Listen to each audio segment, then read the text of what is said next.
1978 Constitution. The executive presidency was introduced in Sri Lanka through the 1978 Constitution. This constitution centralized power in the hands of the president, giving the office significant executive authority. J.R. Jayawardena, who was the prime minister at the time, became the first executive president of Sri Lanka.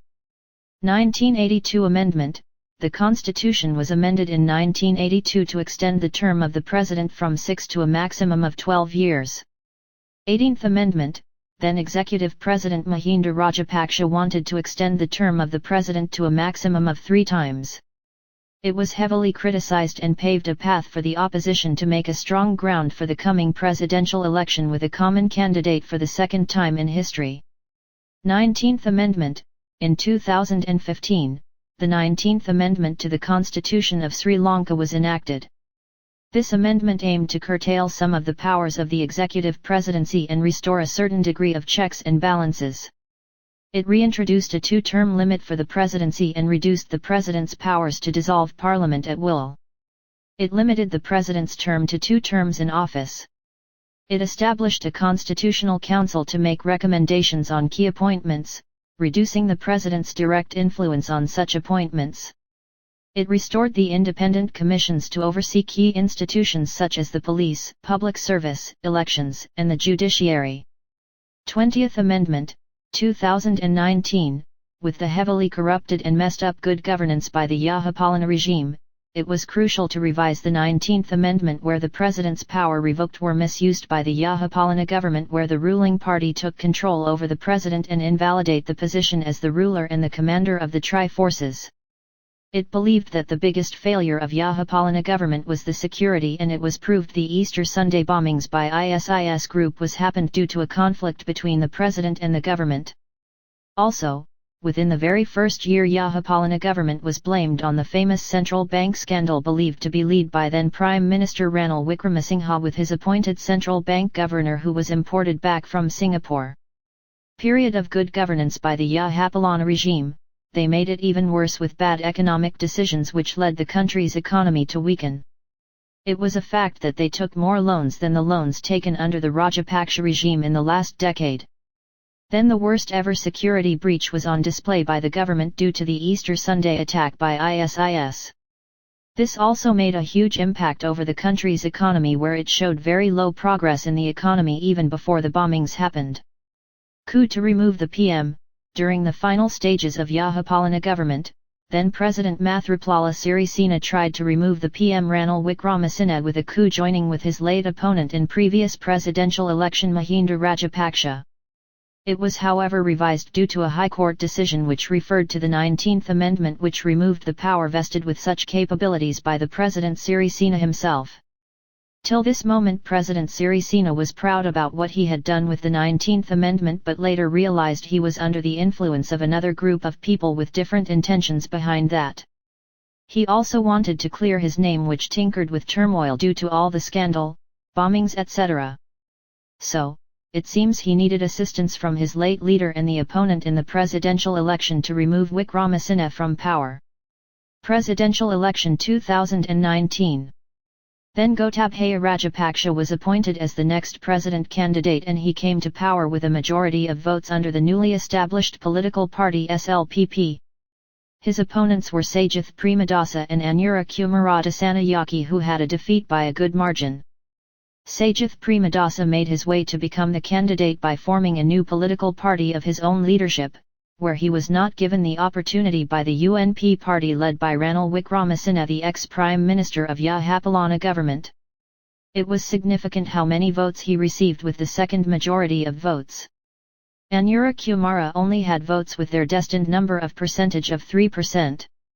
He came to power and immediately acted to abolish the 19th Amendment and restate the power before with the 20th Amendment. However, they had to keep the independent committees which restated from the 19th Amendment which was taken away from 18th Amendment by Mahinda Rajapaksa. It seems, they didn't want to make the same mistake and handed any topics to the opponent parties by restating the 18th Amendment as it was previously tabled. New President and Global Pandemic. This was a very challenging era for the new president, with a weaker economy in the country on one hand and the pandemic was impacting the economy as it has never been before. There were good plans and execution led by armed forces in Sri Lanka to defeat the coronavirus, but the path chosen to handle the economy was not perfect. It could have foreseen what is coming and taken action well before the economic crisis came to its peak. There were ministers in his own cabinet appointed by himself explaining the bitter truth, and he made his decisions with an infamous dictatorship and proving how blunt and foolish to ignore the forecasts and the way forward to overcome the situation by removing 2 of the major cabinet members of his cabinet. Gaman Pila and Wimal Weerawancha were 2 pro-nationalists who led the presidential elections for the Rajapaksa regime for years and now became their enemy only by pointing out the problems and how they became worse and worse. There were lots of punches already thrown at the president's secretary since the reign of Mahinda Rajapaksa by Wimal Weerawancha, but ignored deliberately by the then president. In each occasion he blamed the same person for the murdering the economy in Sri Lanka. Aragalaya and the post-era. President Gotabaya Rajapaksa was titled the worst ruler of all time, who sat and waited till the economy fell down with its face down and the people were put on huge lines to get some gas for their vehicles and to cook their meals in a gas stove. The frustration became a movement called Aragalaya. Later the movement established a small area in the heart of Colombo city. It took turn after a major conflict happened with the members of SLPP who were invited to an assembly by Mahinda Rajapaksa in the temple trees. This conflict led by SLPP party members was beaten by Aragalaya activists, and the people from around the country started a huge conflict which burned down houses, hotels, vehicles, and even few deaths were reported from around the country. One member of parliament got killed by pro-activists of Aragalaya while the president fled the country and the prime minister was kept under the protection of armed forces. While things came to calm down a bit, the prime minister, who was blamed to be throwing the first stone which started the whole conflict, was forced to step down from the position. It was then there was a discussion about who should be the prime minister afterwards, because the possibility of the step down of the president will get vacant and automatically filled by the person who holds the position of prime minister at that time. Then there were rumors. President invited the opposition leader and few other parliamentarians to take up the position, and all of them refused except Ranil Wickremesinghe.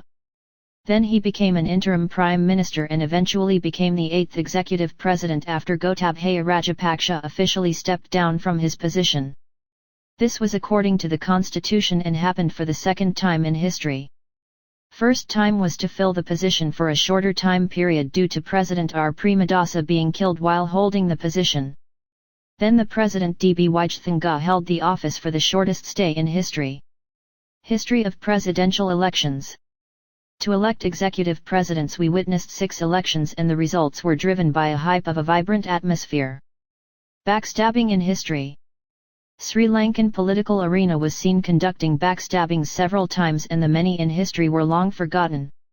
While the most recent occasions were 2018, Prime Minister Ranil Wickremesinghe led Maithripala Sirisena to turn 360 degrees to his late opponent in presidential candidate Mahinda Rajapaksa. Before then the same person stabbed then President Mahinda Rajapaksa to take his opponent's side to become the presidential candidate in 2015 presidential election. But Ranil Wickremesinghe is the one who took the stabbing twice, where he was taken down from his prime minister position and dissolved the government by Chandrika Bandaranayake in 2004.